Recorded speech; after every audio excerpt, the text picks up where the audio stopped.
Ça t'est déjà arrivé de faire des choses par automatisme?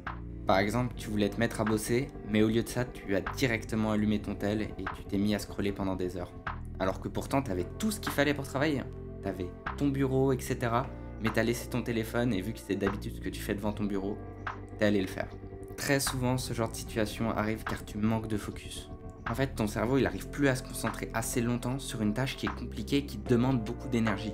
Car justement, tu l'as jamais vraiment entraîné pour faire ça. Il y a plein de moyens de l'améliorer et je vais tous te les donner. Par contre, c'est à toi de juger lequel est le meilleur pour toi. Parce qu'on n'est pas tous réceptifs au même niveau. Donc ce que je te conseille, c'est de tous les essayer un par un. Tu te dis, ah celui-là il a marché à 30%, il a été tant efficace. Tu te laisses en moyenne un mois. Puis après, tu reviens dessus et tu dis, est-ce que ça a marché, est-ce que ça n'a pas marché, etc. Donc maintenant, on va parler des différents moyens. Déjà, le premier, il est très cliché mais très vrai, c'est méditer. Personnellement, je te parle pas de la méditation quand tu t'assois, tu médites avec tes mains comme ça et tu te mets en tailleur. Non, je te parle du fait de te concentrer sur tes pensées et ta respiration afin que tu puisses les canaliser et t'améliorer. Et au final, le faire te permettra vraiment de canaliser tes pensées et d'éviter de partir sur n'importe quel sujet quand tu te mets à réfléchir. Et si tu décides de te commencer à méditer, en fait tu verras que ton niveau de stress réduira. Toutes les décisions que tu vas prendre de manière générale dans ta vie, elles deviendront beaucoup plus conscientes et tu te rendras compte du pour et du contre de chaque choix. Donc première option, méditer. Celui-là c'est un moyen mais c'est aussi un truc que tu dois absolument apprendre à faire de manière générale dans ta vie. C'est savoir dire non. C'est-à-dire que tu dois apprendre à dire non, à la fois à ton cerveau et aux autres. Parce que comment tu veux te focus si t'as tout le monde autour qui te dérange et qui te demande des choses et que tu dois les faire? Et en fait, en apprenant à dire non aux autres, t'apprendras à dire non à ton propre cerveau. Et t'arriveras à te focus sur une tâche, à faire des choses plus compliquées, parce que tu lui dis non, je vais pas aller sur mon téléphone maintenant, non, je vais pas faire ça. Et ça s'apprend bien évidemment. Et le problème, c'est que plus tu diras oui à ton cerveau à des choses qui te sont futiles maintenant, oui à des gens avec des tâches qui te servent à rien, ou même eux, ils trouvent pas tant d'utilité que ça et qui te le demandent, à ce moment-là, en fait, tu dissiperas ton énergie et ton focus, donc c'est impossible que tu arrives à vraiment te concentrer si tu dis pas non. Celui-là, il peut marcher ou pas du tout, ça dépend qui t'es, c'est d'avoir des périodes de deep work. C'est-à-dire que tu te donnes des objectifs clairs, tu fais rien d'autre que ces objectifs tant que tu les as pas finis. Par exemple, tu te laisses 2 heures pour accomplir peut-être 30 tâches qui te prennent un peu de temps, etc. En fait, en faisant ça, ton cerveau il va se mettre dans une période de giga focus où il va se mettre qu'à penser à ça, que à bosser là-dessus, et il aura aucune autre pensée qui va venir le déranger.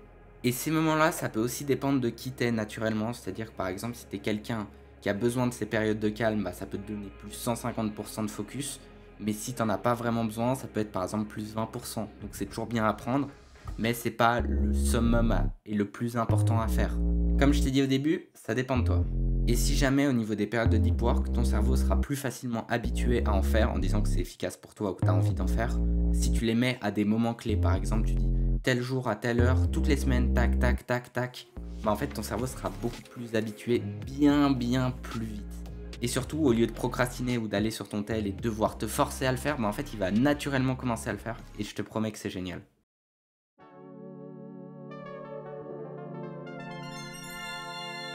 Ces deux-là, ils sont importants parce que peu de gens s'en rendent compte et sont vraiment conscients de ce qu'ils mangent et du temps qu'ils dorment et de la qualité de leur sommeil parce que c'est tellement important. Si tu dors mal ou que tu manges mal, tu seras moins productif. Pour certains, ça peut être 5% de moins, mais pour d'autres, ça peut être 75% de moins. Donc c'est vraiment important que tu regardes quel effet ça a sur toi le fait de mal manger et de mal dormir. Essaye pas de négliger en te disant oh ça a que 5% alors qu'en réalité ça en a plus. Faut vraiment que tu fasses une analyse objectif de ça. Un truc qui te sera crucial, c'est le fait de ne pas faire de multitâches. C'est-à-dire que même si tu as deux tâches simples, tu les sépares. Parce qu'en fait, le problème, c'est qu'à chaque fois quand tu dois passer d'une tâche à l'autre, etc., pendant que tu fais du multitâche, bah, tu dépenses de l'énergie pour te reconcentrer sur la tâche. Et au final, si tu aurais fait les deux tâches séparément, tu aurais dépensé moins d'énergie et en plus, ton esprit ne commence pas à partir en zigzag et sur différentes pensées, donc tu perds ton focus. Et tu te rends pas compte du nombre de gens qui ne savent pas, qui sont en perte d'énergie et de focus à cause du fait qu'ils multitâchent. Il y en a trop peu qui s'en rendent compte. Donc vraiment, si tu le fais régulièrement comme ça, regarde absolument les effets du multitâche parce que c'est pas bon. une erreur que j'ai fait et que je fais encore trop souvent, c'est de me laisser trop de temps pour une tâche. C'est-à-dire qu'au lieu, par exemple, de faire une tâche qui te prend, on va dire, 30 minutes, tu te laisses, aller 45 minutes parce que tu sais que tu peux avoir des erreurs, etc., des imprévus. Mais au final, ce qui se passe, c'est que souvent, tu vas réussir à la finir en 30 minutes, voire 35. Et derrière, les 10 minutes, voire 15 minutes, qu'est-ce que tu fais? Bah rien, tu bosses plus.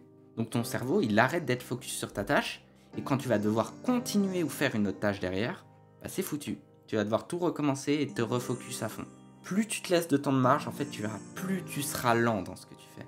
Si tu laisses ton cerveau une opportunité, par exemple, on va dire d'avoir 2 heures de marge par rapport à une tâche qui est censée t'en prendre, par exemple, 5, bah, ce qui va se passer, c'est que sur ces 7 heures, bah, tu vas avoir peut-être 5 heures de productivité et 2 heures de vide. Mais c'est pas, elles vont être à la fin, les heures de vide. Elles vont être dissimulées parce qu'il sait qu'il a besoin de 5 heures, mais il sait qu'il doit finir à partir de 7 heures. Donc il va se dire, petite pause là, petite pause là, petite pause là. Donc il y a même des chances que si tu fais pas assez gaffe et que justement tu t'entraînes pas ton focus en évitant d'avoir trop de temps, tu te perds en faisant du multitasking. Et qu'au final la tâche ne soit même pas finie. Et en fait au final tu es moins productive. Et il y a une formule qui définit la productivité, c'est la productivité est égale à la valeur créée divisé par le temps et l'énergie investie. C'est-à-dire que plus tu mets de temps et d'énergie dans quelque chose, plus cette chose réduit la productivité que tu as eue. Donc si tu mets 7 heures au lieu de 5 pour l'activité, même si tu n'en auras besoin que de 5, bah au final, tu auras réduit ta productivité. Et maintenant que tu connais tous les points, n'oublie pas que c'est toi qui te connais et qui va apprendre à te connaître en les appliquant tous. Je peux pas te dire celui-là va être super efficace pour toi, celui-là sera complètement inutile. C'est à toi de faire des tests. C'est le moment où tu testes différentes choses et tu te dis ça marche, ça marche pas. N'hésite pas à prendre des notes, peut-être un petit document comme ça, tu te mets à noter, tu verras, ça sera super utile. Parce que comme ça, tu auras un retour sur toi-même, sur ton pourcentage, etc. Et en fait, tu te rendras compte simplement que certains te sont peut-être complètement inutiles et d'autres qui sont le Graal. Si tu les as pas, tu n'arriveras pas à te focus mieux. Et personnellement, je te conseille de ne pas essayer de toutes les appliquer en même temps, c'est-à-dire de faire un gigapack où tu te dis alors là, je les essaye toutes d'un coup, parce qu'en fait, tu ne sauras pas lesquelles vaut quoi. Le plus important, comme il est dit dans le livre de l'art de la guerre, si tu connais ton ennemi et que tu te connais, tu es sûr de gagner. Si tu te connais et que tu ne connais pas ton adversaire, tu as des chances de gagner. Mais si tu connais ton adversaire mais que tu ne te connais pas, tu es sûr de perdre. Donc apprends à te connaître en les appliquant un par un. Et je sais qu'en apprenant à te focus, tu seras inarrêtable. C'était Luc, ciao.